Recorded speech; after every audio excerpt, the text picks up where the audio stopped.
बजरंग बलीची आरती चालू आहे. थोडा शक्य जरा आवाज जरा कमी केला तर बरं होईल. बजरंग बलीला सांगा, बोल बजरंग बली तोड दुश्मन की नली. या मंचावर उपस्थित माझे सहकारी आमदार दिलीप बनकर, या चीफ इंजिनियर साहेब आहेत, त्याच्यानंतर आमच्या ह्या मॅडम आहेत, त्यांच्याबरोबर अनेक इंजिनियर्स वगैरे सगळे आहेत. हे काम काय एकट्याचं नसतं, सगळ्या मंडळींचं सगळ्यांचं एकत्रीकरण झाल्यावर काम होतं. आणि या मंचावर अनेक माझे सगळे मित्र बसलेले आहेत, माझे सहकारी बसलेले आहेत. सगळ्यांची नावं मी घेत बसत नाही, कारण पावसाचा याच्यामध्ये संभव मला वाटतो आणि पाऊस पाहिजे आपल्याला. आता हा रस्ता जो आहे 560 कोटी रुपये रामाचे पिंपळस ते येवला, आणि दुसरा रस्ता आहे लासलगाव विंचूर खेडले जुंगे, हा 134 कोटी रुपये. हे दोन्ही याच्यामध्ये हा पहिला जो रस्ता मी सांगितला एशियन डेव्हलपमेंट बँकच्या वतीनं मी गेली 4 वर्ष याच्यासाठी प्रयत्न करतोय. त्यावेळेला अशोकराव चव्हाण हे PWD मंत्री होते. त्यावेळेपासून जे आहे माझा आग्रह होता की आमचा हा रस्ता जो आहे तुम्ही घ्या, अतिशय महत्वाचा रस्ता आहे. संभाजीनगर पर्यंत पुढे तो रस्ता जातो. आता जो रस्ता आपण 4 पदरी केला त्याला 15 वर्ष मला वाटतं किमान झालेली आहेत. रस्ता अनेक वेळा दुरुस्त सुद्धा केला, पण खराब सुद्धा झाला. आता आमचे इंजिनियर जे आहेत तुम्ही सगळं आलात आणि आता परत जाल तेव्हा पहा निदान, कारण हा एवढा मोठा रस्ता 560 कोटीचा करायला वेळ लागणार, म्हणजे एकदम काय महिना 2 महिन्यात होणार नाही. ते रस्ते वगैरेचे खड्डे वगैरे जे आहेत तुम्ही दुरुस्त करायला पाहिजेत. आणि ते जे कंत्राटदार आहेत त्यांना सुद्धा मला सांगायचं की वेगवेगळ्या ठिकाणी जे आहे व्यवस्थितरित्या काम सुरू करा, डायव्हर्शन वगैरे व्यवस्थित ठेवा. आणि त्यामध्ये आता विसर्जन वगैरे आहे, आता थोडंसं जरा हे करा, नाही तर विसर्जनाच्याच वेळेला जे आहे मिरवणुकीच्याच वेळेला तुम्ही रस्ते खोदू नका. 2, 4, 5, 6 दिवस जातील आणखीन ताबडतोब निघून. आणि त्याच्यानंतर मात्र मग जे आहे न थांबता ते काम आपण ते करायला पाहिजे. आता हे सगळं करत असताना आपल्याला सगळं माहिती आहे की मुंबई नाशिक आणि पुढे सुद्धा जो 4 पदरी रस्ता झाला तो सुद्धा जो आहे मी PWD मंत्री झाल्यानंतर भारत सरकारच्या माध्यमातून आपण करून घेतला. आणि नंतर हा 4 पदरी रस्ता इकडे केला, पुढे त्र्यंबकेश्वर पर्यंत आपण तो 4 पदरी केला, अनेक रस्ते केले, outer ring road, inner ring road, Nashik शहराचे आपण केले, सगळ्या जिल्ह्यामध्ये आपण काम केलेलं आहे त्यावेळेला. परंतु एक आहे ना, ज्या वेळेला पाऊस पडतो, ऊन पडतो, त्याचा पहिला मारा कोण सहन करतं, तर तो रस्ता सहन करतो. आणि मग आपल्याला घर सुद्धा खरं म्हणजे 2 वर्षातून रंगरंगोटी करावी लागतं, तसंच या रस्त्याचं सुद्धा असतं. बरं आपले रस्ते त्या मनाने आता तर काय, पूर्वी तर होते 4, 2, 6 चाकी ट्रक होते, आता एक ते काय ते तुमचे ट्रॉलर आणि ट्रेलर आणि आमके न तमके न कंटेनर, एकेकाची चाकं किती मोजायची, काही ठिकाणी तर 100 चाकाची गाडी चालते. आता हे एवढं सगळं वजन जे आहे, ज्या वेळेला तो रस्ता घेतो त्यावेळेला त्याची खालची जी बॉडी आहे ती क्रॅक होते, कुठेतरी पाणी त्याच्यामध्ये घुसतं, खड्डे पडायला सुरुवात होते. आणि इथे विशेषतः आपण पाहिलं आता सुद्धा किती मोठी तरी रहदारी आहे. परत लासलगाव इंचूर हा आमचा जो मार्केट आहे, हे या आशिया खंडातलं कांद्याचं फार मोठं मार्केट आहे, त्याची सुद्धा फार मोठी रहदारी इथे सतत सुरू असते. आणि त्यामुळे जो आहे हा रस्ता सिमेंट कॉन्क्रीटचा व्हायला पाहिजे, यासाठी माझे प्रयत्न होते. सुदैवाने जे आहे या वेळेला त्या प्रयत्नाला यश मिळालं. आणि ज्याला ADB म्हणतो आपण, एशियन डेव्हलपमेंट बँक, त्याच्या माध्यमातून हा रस्ता आपण करतो आहोत. आता त्याचबरोबर लासलगाव विंचूर, पुढे म्हसोबा, माथा, धरणगाव, सारोळे, खेडले जुंगे हा रस्ता या एवढ्याच्या रस्त्याचं काम हे 134 कोटी रुपयाचं आहे. इथून या विंचूरवरून लासलगाव जाताना अनेक ऍक्सिडेंट होतात आणि मी जेव्हा जेव्हा तिकडे गेलो त्या वेळेला त्या तक्रारी माझ्याकडे ऐकू आल्या की ऍक्सिडेंटमध्ये हा गेला, तो गेला, तो गेला, तो गेला, मृत्युमुखी माणसं पडतात. आणि म्हणून मला आनंद आहे की आता तो रस्ता सुद्धा घेतला. मुळात एक लक्षात ठेवा, या महाराष्ट्रामध्ये काही ठिकाणी हॅमचे रस्ते आहेत त्या पद्धती आणि काही ठिकाणी एडीबीचे आहे. कुठल्याही एका मतदारसंघात ह्या दोन्ही प्रकारचे रस्ते दिलेले नाहीत. काही आमदारांना एडीबीचे रस्ते दिले तिथे हॅम नाही आणि हॅम दिलं तिथे एडीबीचं. हॅम म्हणजे अगोदर तुम्ही ते रस्ते वगैरे तयार करून घेतात, कर्ज वगैरे काढून नंतर मग गव्हर्नमेंट जे तुमचे ते पैसे वगैरे देत असतं ते त्याला हॅम एक नवीन योजना आहे. ठीक आहे, पण आपल्याला मात्र हे दोन्ही रस्ते जे आहेत हा एकमेव मतदारसंघ आहे की या दोन्ही प्रकारचे रस्ते आपण करतो. मुळात हा रस्ता जो होता हा खरं सांगायला हरकत नाही की माणिकराव कोकाटे यांनी मागणी केली होती म्हणून पुढे तो रस्ता तिकडे त्यांच्याकडून परत तो इगतपुरीपर्यंत जाणार आहे. मला माहिती नाही, पण आमच्या इकडचे जे कोणी इंजिनियर्स होते त्यांनी काय केलं, विंचूरच्या पुढे हा रस्ता धरला आणि मी डोक्याला हात लावला, अरे खरा रस्ता जो आहे लासलगाव पासून पाहिजे आम्हाला, तुम्ही विंचूरच्या पुढे जाऊन काय करणार. मला आभार मानले पाहिजेत. ते सगळं झालं होतं, अमकं तमकं सगळं झालं आणि आता काय करायचं.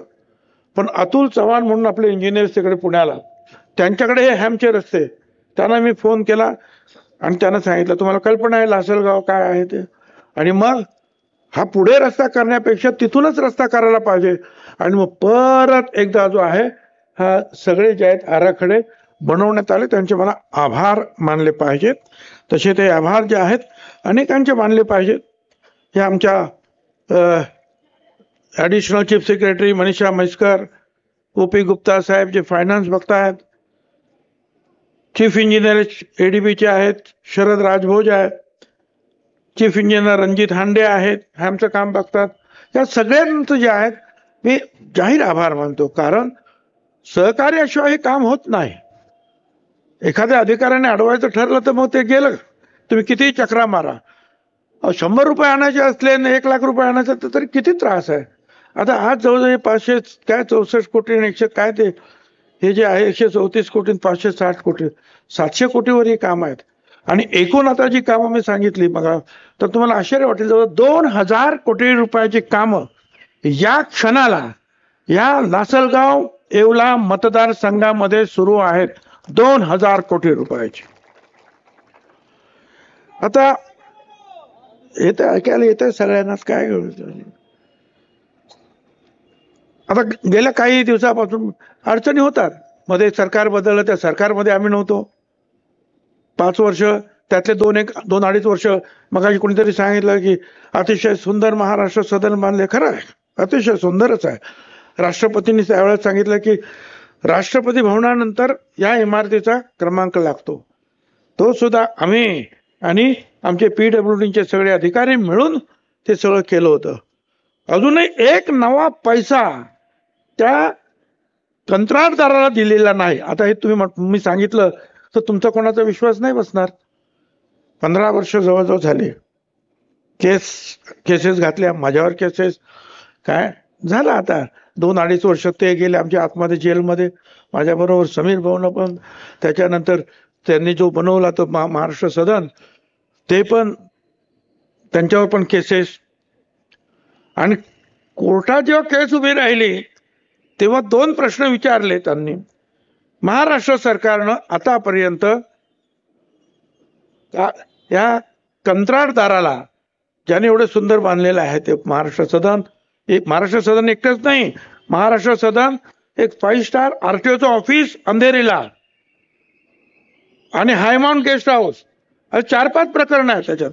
ते एकाच कॉन्ट्रॅक्टर करून घेतली आपण. कोर्टाने विचारलं किती पैसे दिले महाराष्ट्र सरकारनं. महाराष्ट्र सरकारतर्फे सांगण्यात आलं एकही नवा पैसा अजून कंत्राटदाराला दिलेला नाही. मग कोर्ट म्हणाल मग भ्रष्टाचार कसला.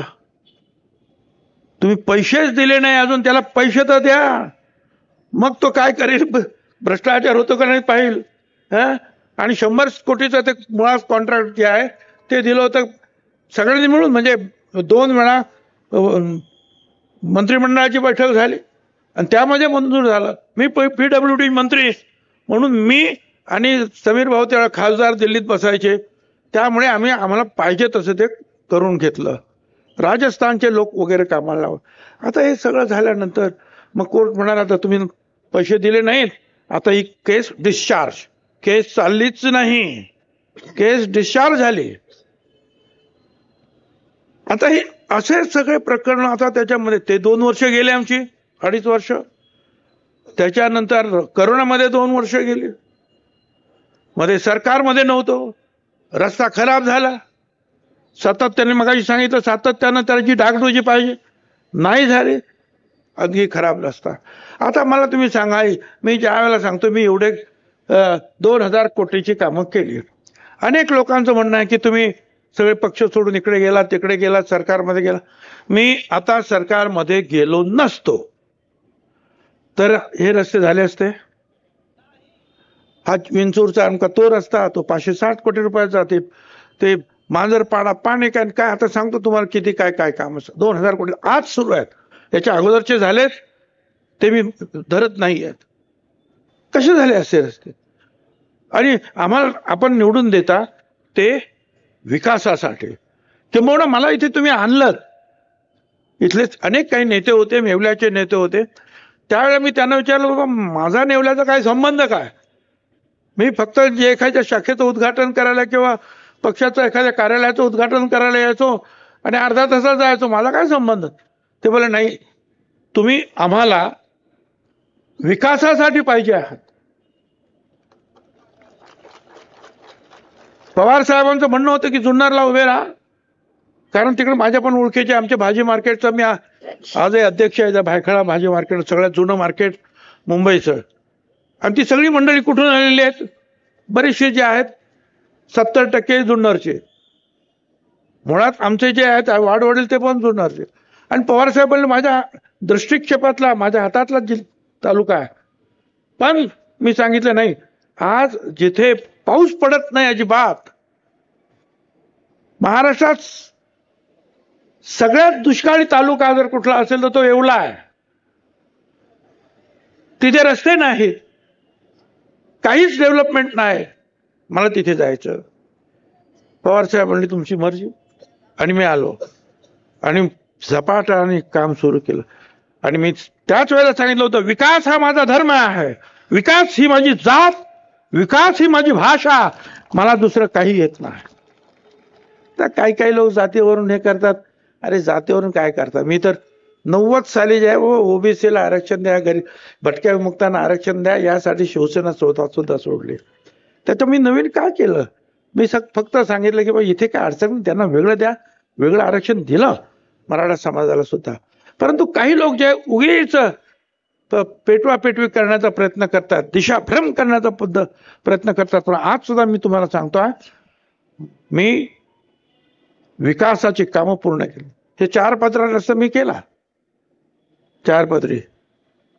त्या वेवल्यामध्ये 4 दुकानं होती पैठणीची, आज 450 झाली. हे सगळं काम जे आहे, हे सगळं जे आहे असंच हे सगळं चालणार आहे. आणि एक आहे की हा एक दुसरा एक रस्ता जो आहे आता खेडले जुंग्याचा जो आहे, तो सुद्धा आम्ही कुठे आहे तो खेडले जुंग्याच्या बाजूचा एक रस्ता आपल्याला करायचा होता. हा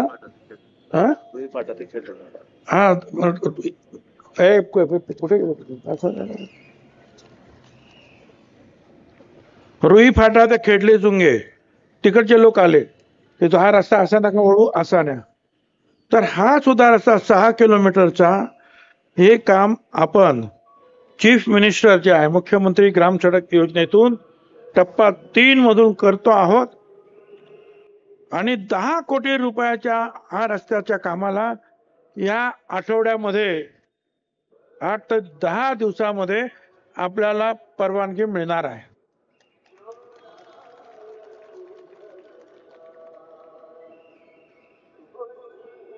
हा? बजरंग बली सुद्धा धावून आले. काय झालं?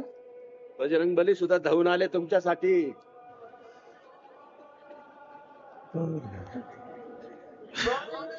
बजरंग बलीची आरती चालू आहे होय.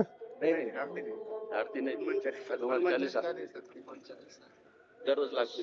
थोडा शक्य जरा आवाज जरा कमी केला तर बरं होईल. सरपंच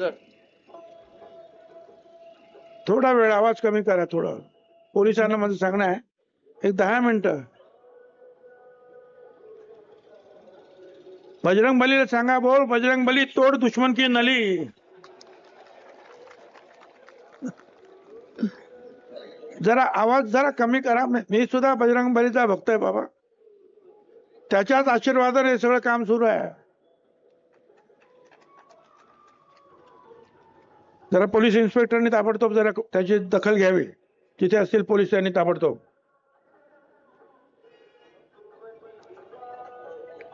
अरे भाषण कसं करणार? काय कुठे मंदिर आहे? हा, तिकडे जे मंदिर आहे गावामध्ये तिकडे येते. एवढा तुम्ही कंटिन्यू करा. बरं ठीक आहे. तर हा रस्ता आपण, तो सुद्धा रस्ता आपण करणार आहोत. रुई फाटा ते खेडले झुंगे हे तुम्हाला मी सांगितलं, आणि तो पण कॉन्क्रीटचाच रस्ता होणार आहे. रुई फाटा ते धारणगाव 2 किलोमीटर रस्ता सुद्धा आपण पुढच्या अर्थसंकल्पामध्ये टाकलेला आहे. तर अशा रीतीने ही रस्त्याची कामं सगळी सुरू आहेत. मी मगाशी सांगितलं की हा रस्ता जो आहे आपण अतुल चव्हाण आणि त्यांनी जे आहे तो वाढीव केला, ते सुद्धा मी तुम्हाला सांगितलं. आता शिवसृष्टीचं काम, छत्रपती शिवाजी महाराजांची त्यांचा पुतळा आणि ती शिवसृष्टी जवळजवळ 20-22 कोटी रुपये आतापर्यंत खर्च झालेत. 4 एकरवर काम सुरू आहे. आणि मी तुम्हाला निश्चितपणे सांगतो, ते पाहिल्यानंतर सुद्धा जे आहे तुम्हाला वाटेल की नाही हे असं पाहिजे. पुतळे तर उभे करतात सगळे, ते आनंद आहे आम्हाला. पण तिथे आपण महाराजांचा पुतळा बाहेर पूर्णपणे किल्ल्याचं स्वरूप आहे, त्याला पूर्णपणे दगडी काम आहे. आज 100 राजस्थानचे कारागीर काम करतात, 100 आणि 100 आपले 200 लोक काम करतात तिथे. आणि संपूर्ण जे आहे आतल्या भागामध्ये जवळजवळ 27 ते 28 वेगवेगळे सेनापती, मग ते मराठा समाजाचे असतील, शिवाजी महाराजांचे, ते आमच्या नाभिक बंधूंचे असतील, ते भटक्या विमुक्त जातीतील वेगवेगळ्या सगळ्या मुस्लिम समाजातील महाराजांचे जेवढे सेनापती आहेत तेवढ्यांचे सगळे म्युरल्स आणि त्याच्या खाली त्यांचं काम, आणि तुम्हाला ते सगळं एका ठिकाणी परत सगळं ते पाहायला मिळेल. महाराजांचा इतिहास हा सगळा सिनेमासारखा उभा करणार हे सगळं काम आपण करतो आहोत. आता हे 26 सप्टेंबरला त्याचं आपण उद्घाटन करणार आहोत, पुतळ्याची स्थापना करणार आहोत. पण 22 सप्टेंबरला या पुतळ्याचं आगमन आपल्या इकडे येईल. त्यावेळेला मिरवणूक सुद्धा निघणार आहे. आपण सगळ्यांनी महाराजांचं स्वागत करायला पाहिजे. याच रस्त्याने महाराजांचं आगमन होईल आणि त्या कार्यक्रमामध्ये, मिरवणुकीमध्ये आणि नंतरच्या 26 तारखेच्या कार्यक्रमामध्ये सुद्धा आपण सगळ्यांनी सहभागी व्हायला पाहिजे. एवढाच ते सांगितल्यानंतर पुणेगाव दरसवाडीचं काम हे 263 कोटी आम्ही सांगतो हे अस्तरीकरण करा, पण तेवढाच नाही, आता पण 1000 कोटीवरचं काम गेलंय. मी जेव्हा आलो त्यावेळेला तुम्हाला माहिती आहे अंबादासी, त्यावेळेला मी म्हटलं काय खोदून ठेवलेलं आहे, ते अर्धवट बुजलेलं आहे. तर म्हणे साहेब याला 40-50 वर्ष झाली. आता हे जनार्दन पाटील म्हणून होते आमदार, रोजगार हमी योजनेतून ठरलं होतं की पुणेगावचं जे आहे ओव्हरफ्लोचं पाणी आपल्याकडे येईल म्हणून ते केलं होतं. परंतु तो कालवा बुजून पण गेला आणि कधीच पाणी आलं नाही. 40 वर्षात नंतर पाणी आलं नाही, 40-50 वर्षात. म्हटलं पाणी तर पाहिजे आपल्याला, त्यांनी मार्ग तर दाखवलेला आहे, आपण जाऊया. मी पूर्ण तो 160 किलोमीटरचा कॅनॉल परत केला. सगळं केल्यानंतर लक्षात आलं पाणी कुठे आहे, पाणी तर पाहिजे.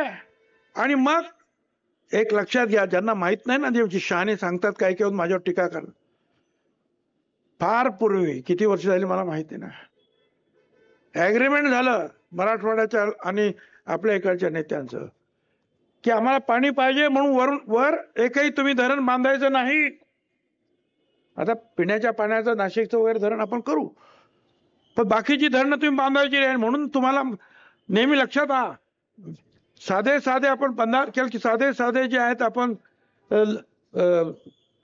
एक बंधारे करतो आणि कुठे ते रायतेंच्या इकडे तुमच्याकडे साठवण मग बंधारे प्रमाणपत्र आणावं लागतं किंवा ठीक आहे हे पाणी तुम्हाला वापरायला, ते भांडवून कुठून काय करून परत त्याच्यामध्ये आणखीन तुमचं फॉरेस्ट याच्यामधून सुद्धा आपण काम करू.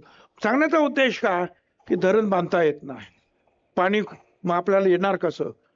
मग आम्ही त्याच्यावर विलास काढला की तुमच्या पाण्याला आम्ही हात लावत नाही, पण जे पाणी गुजरात आणि समुद्रात जात आहे वाहून ते पाणी आम्ही घेतो, ते पाणी तुमच्या हिशोबात नाही, कारण ते पाणी तुम्ही सोडून दिलेलं आहे. आता ते पाणी आणायचं तर मध्ये सह्याद्रीच्या डोंगराची रांग आहे. 2009 मध्ये नाशिकला कॅबिनेट झाली, त्यावेळेला मी तो प्रस्ताव मांडला की हे सगळं पाणी इथे आणण्याचे प्रयत्न आपण करायचे. मग एक वेगळंच धरण हे मांजरपाडा हा प्रोजेक्ट आहे वेगळा. 12 धरणं आहेत वेगवेगळ्या ओळ असतील, छोटे छोटे तिथले नदी नाले पाणी वाहून येणारे तिकडे ते अडवलं पाणी 12, आणि ते पाणी साठलं खूप. मग ते पाणी इकडे आणण्यासाठी डोंगरांना आपण 11 किलोमीटर, दुसरा आणखीन 1.25 किलोमीटर असे 12 किलोमीटर बोगदे तयार केले. सुरुवातीला केला म्हटलं याच्यातून पाणी कमी जाईल, डबल केला, तर इथून तिथपर्यंत रुंदी असेल आणि आणखीन उंच असेल, 2 ट्रक आरामात जातात एवढं. आपण त्या मशीन पण नव्हत्या त्यावेळेला, जे आता मुंबईला आपण वापरतो ना, हा टनेल करण्यासाठी हाताने सगळं काम केलं आपण. 5-10 वर्ष त्याच्यामध्ये गेली. मग ते पाणी आलं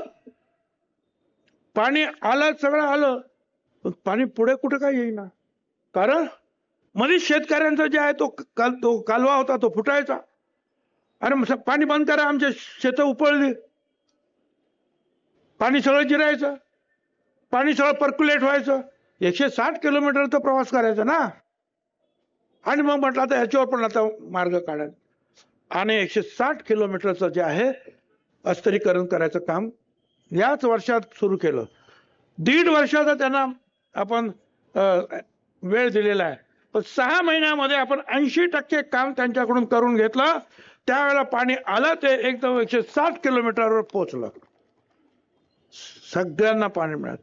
बरं त्याच्यामध्ये सुद्धा वरती आणखीन चांदवड आहे, त्यांनाही पाणी लागतं, तेच मध्ये मध्ये त्यांचे पण गेट उघडतात. काय म्हणतात ते डोंगळ्याचं काम जोरात सुरूच आहे. आता काय करू, त्यांनाही नाही म्हणता येत नाही. ठीक आहे, काही ठिकाणी अस्तरीकरण, शेतकऱ्यांनी सांगितलं अस्तरीकरण करायचं नाही आमच्याकडे, आमचं पाणी बंद होईल. आणि आता रडतायत कारण पाणी एवढं तिकडे आतमध्ये गेलं का सगळी शेतं उपळली. आता म्हणतं लवकर करा. अरे पाणी बंद करा. पाणी कसं बंद करू, तुम्ही करत होते, मला काम करून दिलं नाही मला. अहो किती त्रास हे करत असताना अनेक ठिकाणी रोज 4-4 वेळा फोन आणि सगळ्या मिटिंग आणि आमकन तामकन. आणि ह्याच्यामध्ये अर्थातच हे सांगायला पाहिजे, हे अस्तरीकरणाचं काम सुरू झालं, लक्षात आलं याच्यावर रोज कुठे जाणार बघायला. मग त्या विभागातले जे आहेत मोहन शेलार आणि त्यांचे जे आहेत लोक, त्यांना सांगितलं हे अस्तरीकरणाचं काम कुठे थांबलं तर मला सांगायचं, मी ते बरोबर करून घेतो. तसंच हे आता तुमचं ते काय शिवसृष्टी, ते आमचे वसंत पवार साहेब, त्यांना सांगितलं रोज तिथे जायचं, काम सुरू आहे की नाही बघायचं, चांगलं काम नाही झालं तर मला सांगायचं, अडचण असली सांगायचं. राजापूरचं जे आहे पाणी पुरवठा योजना सुरू आहे, तिथे ते ज्ञानेश्वर दराडे, त्यांना सांगितलं तुम्ही बघायचं. आणि धुळगावला तिथे दुसरं पाणी पुरवठा योजना आहे, ठोंबरे नावाचे आमचे दुसरे कार्यकर्ते ते बघतायत रोजच्या रोज. हे पूर्ण होतील काम, त्यावेळेला तिकडच्या सगळ्या घरांना नळाचं पाणी येईल. इथे सुद्धा या लासलगावला आपण 18-20 कोटी रुपयाचं काम केलं आणि अजूनही 9-10 कोटी रुपये आपण मागितलेले आहेत आणि ते पुढचं काम आपण करतो आहोत. पण पाणी यायला सुरुवात झाली. याच्यात सुद्धा अडचणी खूप आहे. आमचे काही मित्र जे आहेत स्वतःला जे लोक काय निवडून आले म्हणजे लोकांना असं वाटतं की आकाशाला हात पोचले. राजापूरला जे जमीन घ्यायला गेलं ते काय तुमचे टँक वगैरे साठवून टँक वगैरे बांध का ताबडतोब जो मनुष्य सांगायचं 1 लाख रुपयाला घेऊन जा काहीच नाही ते होत. ताबडतोब त्याला फोन यायचा अजिबात देऊ नको झालं. मग दुसरीकडे मग तो म्हणायचा 10 लाख रुपये तर ताबडतोब फोन यायचा 20 लाख रुपये घ्यायला तो. अहो काय झालं 6 महिने वैतागलो. पाणी त्यांना द्यायचंय काय आणि अशा रीतीने आमचे जे आहेत मोठे मोठे नेते आम्हाला मदत करत होते. किंमतच वाढवत होते. शेवटी कोणालाच माहिती नाही फक्त 2-3 लोकांना आणि मला माहिती आणि मग ते एका माणसाकडून जे काय पद्धतीने घेतली जागा काय त्याला संतुष्ट करायचं ते आम्ही ते केलं. तर सांगण्यासारखी गोष्ट नाही. अशी गोष्ट कशासाठी? अहो एवढंच नाही आता एक शिवसृष्टी ज्या आहेत नियमानं कायद्यानं खाजगी जागेमधल्या असलेला मुरुम उचलायचं काम सुरू आहे. चलन भरलेलं आहे. सरकारी काम आहे. नाही ते मुरुम नाही उचलायचा. आमचा तहसीलदार नाही ते म्हणतात काय. शेवटी आज परत त्यांना बोलवलं अजिबात चालणार नाही. छत्रपती शिवाजी महाराजांचं काम तिथे मुरुम लागतोय तो सुद्धा पैसे भरलेले आहेत. चलन काढलेलं आहे. खाजगी जमीन आहे आणि तिथे सुद्धा आडवे येतात. हे असले नेते सुद्धा आहेत आमच्याकडे. त्याच्यामुळे जे काम 8 दिवसात व्हायचं आहे ते 20 दिवसात होणार. हा त्रास जो आहे हा मी पाहिलेला आहे. सांगायचं मला नव्हतं पण मी सांगितलं आपल्याला. आता 38 गाव पाणी पुरवठा योजना तिथे आता 65 गावं झाली. त्यांना सुद्धा आपण 10 कोटी रुपये दिले दुरुस्ती. जगदंबा कोटमगाव 75 कोटीचा आराखडा तयार केला. बाबासाहेब आंबेडकरांनी जिथून घोषणा केली धर्मांतराची त्या मुक्तीभूमीचं काम 30 कोटी रुपये आपण खर्च करू. जाऊन बघण्यासारखं आहे. नागपूर नंतर मुक्तीभूमीत म्हणजे काम झालं त्याचाच नंबर लागतो. वेगवेगळ्या प्रकारचे स्तूप आहेत. 22 फुटाचा गौतम बुद्धाचा पुतळा आहे. बाबासाहेब आंबेडकरांचा पुतळा आहे. आणखीन तिथे आता एम्पी थिएटर आहेत. ते भंते लोकांना राहण्यासाठी त्यांना ते लोकांना शिकवतील त्याच्यासाठी सगळी व्यवस्था केलेली आहे. आपण हे सगळं काम आपण करतो आहोत. आता हे जे आहे लासलगावला सुद्धा 50 खाटाचं जे उपजिल्हा रुग्णालय जे आहे त्याचं श्रेणीवर्धन आपण करतो आहोत. 20 खाटाचं इमारतीचं बांधकाम 14 कोटी रुपये आपण त्याला मंजूर करून ते काम सुरू केलं. इथे शिवनदी आणि काय तुमची ते लोणगंगा नदी प्रत्येक नदीसाठी 13.5 कोटी रुपये मंजूर केले. प्रत्येक नदीसाठी. कारण आपल्या सगळ्याच्या कृपेने तिथे एवढी घाण टाकल्या सगळा कचरा रोज नदी वाटतच नाही. मग ते आता साफ सूफ करायचं काम 13.5 कोटी रुपये मंजूर करून आपण ते काम करतो आहोत. तर ही सगळी काही कामं सुरू आहेत आपली. आणि बाकीचं जे आज कांद्याचं तुम्ही मगाशी सांगितलं कांद्याची सुद्धा जे आहे हे निर्यात मूल्य जे होतं तेच काढून टाकलं. 560 कोटी रुपये $560 कोटी पर टन एवढं ते निर्यात मूल्य होतं. अधिक 40% जे आहे निर्यात शुल्क म्हणजे टॅक्स. आता एवढे पैसे भरल्यानंतर त्या आंतरराष्ट्रीय बाजारामध्ये आमचा कांदा कोण घेणार.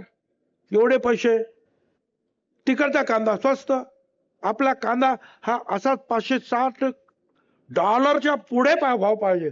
नाही आला तर नाही पाठवायचा. अरे ह्या सगळ्या अडचणीतून जे आहेत शेवटी सगळ्यांचे प्रयत्न आहेत.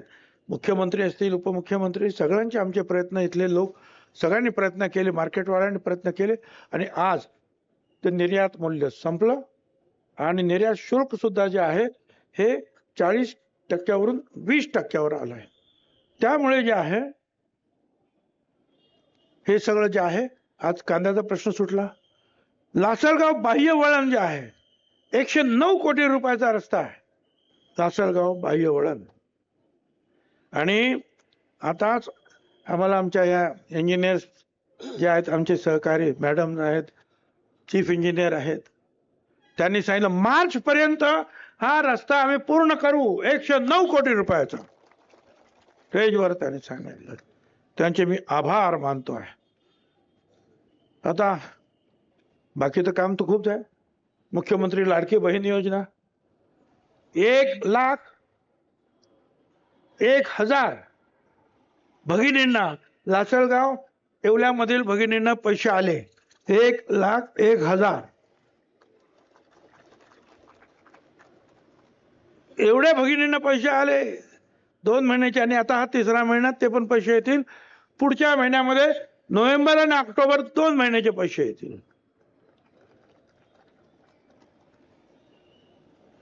SSC नंतर ज्या मुलींना पुढचं शिक्षण घ्यायचं आहे त्यांना पूर्ण शिक्षण फ्री करण्यात आले. सगळे पैसे गव्हर्नमेंट भरणार. ही लाडकी बहीण योजना ज्यांच्याकडे सुरू आहे त्यांना आपण वर्षातून 3 सिलेंडर मोफत देणार आणि 300 रुपये प्रत्येक महिन्याला परत मोदी साहेब देणार. युवकांसाठी तुम्ही कौशल्य प्रशिक्षण घ्या. 10,000 रुपये तुम्हाला स्टायपेंड महिन्याला. आणि तुम्हाला सांगतो जर्मनी बरोबर आपला ऍग्रीमेंट झालं. त्यांनी सांगितलं 5 लाख मुलं आमच्याकडे पाठवा. 5 लाख मुलं मुली, पण ती शिकलेली. हे जे सुधार काम असेल, वायर काम असेल, लेथवरचं मशीन काम असेल, वायरिंगचं असेल, जे जे काय असेल ते त्याच्यामध्ये पारंगत झालेले लोक पाहिजेत आम्हाला. 5 लाख. काही लोक पाठवले. आता नोकऱ्या पाहिजेत आपल्याला तर घ्या ना, शिका. शेतकऱ्यांना सुद्धा आपण 6,000 हजार रुपये दिले. केंद्राचे 6,000 रुपये, आपले 6,000 रुपये. कापूस सोयाबीन हेक्टरी 5,000 रुपयाचं आपण अनुदान दिलं. शेतकऱ्यांच्या वीज माफ, मागेल त्याला सोलर पंप. आणि ज्यांना तीर्थयात्रा करायची आहे त्यांच्यासाठी सुद्धा तीर्थदर्शन योजना मुख्यमंत्री ती सुद्धा आपण सुरू केली. आताच लवकरच मला असं वाटतं की एक आगगाडी वगैरे काहीतरी पाठवत आहेत. माहिती आले अयोध्येला कोणाला जायचं आहे, कोणाला कुठे जायचे, नावं वगैरे आपण परत गोळा करतायत. ठीक आहे, लोकांची इच्छा असते जाण्याचं. तर अशा रीतीने हे सगळं काम सुरू आहे. आणि आता मी अधिक न सांगता मी एवढंच सांगेन की निवडणूक आलेली आहे. विकास हवा तर भुजबळ आहे. बाकी जर काय आणखीन पाहिजे असेल तर तुमची इच्छा, माझं काही म्हणणार नाही. पण मला माहिती आहे लोकांना पाणी म्हणजे काय. त्या दिवशी माझ्या डोळ्यात अश्रू आले ज्या वेळेला डोंगरगावला पाणी पोहोचलं. आणि अगदी वयस्कर अशी माणसं येऊन मी नको नको म्हणत असताना ज्या वेळेला माझे पाय धुवायला लागले, मी त्यांच्या पाया पडलो, अरे नका करू असं. काय सांगायचं. त्यावेळेला माझ्या डोळ्यात पाणी आलं. या पाण्याचं महत्व काय आहे. एक आमचे वृद्धग्रस्त सुरुवातीलाच कुठच्या तरी गावात पाणी आले म्हणून त्यांना पूजनासाठी नेलं. ते सरळ खाली हळूच उतरले. ते पाणी घेतलं, गढूळ पाणी सरळ घेतलं ओंजळीमध्ये आणि पिऊन टाकलं. पण याची तर वाट बघत होतो आम्ही 50 वर्ष. डोक्यावरती पाणी घेतलं. किती आनंद. महिला पुरुष नाचतायत. हा आनंद ह्या पुढे. आणि आता पुढे तुम्हाला सांगतो हे पाणी आता थोडंसं असं वाटायला लागलं की चांदवडच्या लोकांचे सुद्धा प्रश्न आहेत, आपल्या लोकांचे प्रश्न. 4 दिवसापूर्वी एक न्यूज आली होती. श्रीराम शेटे शरद पवार साहेबांचे गटाचे आणि छगन भुजबळ यांची दाराआड चर्चा. अरे बाबा कसली दाराआड चर्चा. तिथे 5 इंजिनियर बसलेले होते सगळा प्लान घेऊन. आणि हे आहे जेरवळ साहेब, श्रीरामजी शेटे हे त्या भागातले. त्यांना बरोबर माहिती कुठला ओळ येतो, कुठली छोटी नदी येते, कुठलं पाणी जातं. त्यांना घेऊन बसलो 3 तास. आणि इथं पाणी कसं वाढेल याचा प्रयत्न केला. आणि तुम्हाला सांगतो पुढच्या वर्षी हे पाणी डबल होणार, एवढं तुम्हाला सांगतो मी तुम्हाला. आणि मला त्याच्यामध्ये काही वाईट वाटत नाही. आता हे मध्ये आंदोलन जे जास्त पेटायला लागलं, मी पवार साहेबांच्या सुद्धा घरी गेलो. स्वतः. आणि त्यांना सांगितलं हे काय थांबा, हे महाराष्ट्रातलं हे वातावरण बरोबर नाही. तसं माझ्या लोकांना पाणी जास्त हवं आहे. मी श्रीराम शेट्टीने एकदा का 10 वेळा बोलवीन. माझ्या लोकांचे प्रश्न सोडवण्यासाठी, मग ते राज्यातले असतील किंवा माझ्या मतदारसंघातले असतील, मी कुणाच्याही घरी जायला तयार आहे, कुणाची मदत मागायला तयार. माझ्याकडे तो अभिनिवेश नाही की मी मंत्री आहे, मी काय नाही, मी अमुक आहे, मी तमुक आहे. काही लोकांना असं वाटतं की मंत्री झाल्यावर ताबडतोब 2 शिंग मागे 1 शेपूट येत आहे. एकदम हवेतच चालतात एकदम. अहो मंत्री जाऊ द्या, MLC सुद्धा एकदम हवेतच. त्यांना तर 2च्या ऐवजी 4 शिंग येतात का काय माहिती. अरे लोकांची सेवा करण्यासाठी तुम्हाला निवडून दिलेलं आहे. लोकांच्या सेवेत खंड पाडण्यासाठी नाही, काम अडवण्यासाठी नाही. त्या कामात तुम्ही मदत करा, आम्हाला मदत करा, आम्ही तुम्हाला मदत करू. एकमेका करू सहाय्य अवघे धरू सुपंत आपण म्हटलेला. करा ना मदत. पण ते नाही. Party party party. निवडणुकीच्या तुमचे झेंडे वेगळे, आमचे झेंडे वेगळे. जनता जनार्दन ठरवेल कोणाला कोण पाहिजे ते. पण तोपर्यंत जनतेची सेवा करण्यासाठी ते एकत्रित या, सहकार्य करा. लढाया मारामारा करून काय होणार. हा या जातीचा तो त्या जातीचा, अमकं तमकं तमकं. आता हे रस्ते होतील, हे पाणी झालं, काही एका जातीसाठी मिळालं का बाबा. हे हिंदूंना पाणी, हे मुसलमान तुला पाणी नाही, हे मुसलमानची गाडी नाही, हिंदूची गाडी, हे माळ्याची गाडी जाईल, मराठ्यांची नसलं काय. अरे सगळे विकास चाला, जात धर्म भाषा काही नाही. विकास हा विकास असतो आणि त्या विकासाला मर्यादा नाही. स्काय इज द लिमिट म्हटलेला, मर्यादा नाही त्याला. आम्ही जेव्हा परदेशात जातो तेव्हा मला असं वाटतं, अरे असं माझं शहर का नाही, असं माझा मतदारसंघ का नाही. पण अजून ज्या बेसिक अम्युनिटीज ज्या पाहिजे आहेत त्याच्यासाठीच आम्ही रडतो आहोत, त्याच्यासाठीच आम्ही लढतो आहोत. व त्याच्यासाठी तुमचं सहकार्य मिळालं पाहिजे. बाकी सगळं सोडून द्या. या जातीचा तो, त्या पातीचा तो, धर्माचा सोडून द्या. काही चांगलं म्हटलेलं आहे तुकाराम महाराजांनी, विष्णुमय जग वैष्णवांचा धर्म भेदा भेद, भेदा भेद भ्रम अमंगळ. भेदाभेद अमंगळ आहे.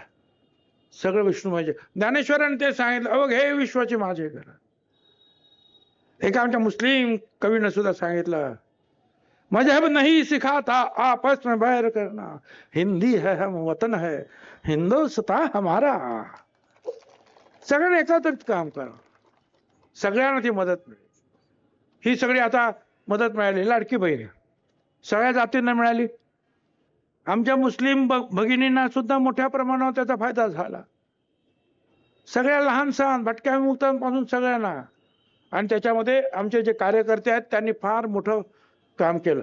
सरकारी अधिकारी तर नाही, सगळे त्यांच्या घरी जाऊन त्यांना आणून त्यांचे फॉर्म भरून हे सगळं काम हे आमच्या पाठीवर बसलेले जे आहेत हे कार्यकर्ते सगळ्यांनी केलं.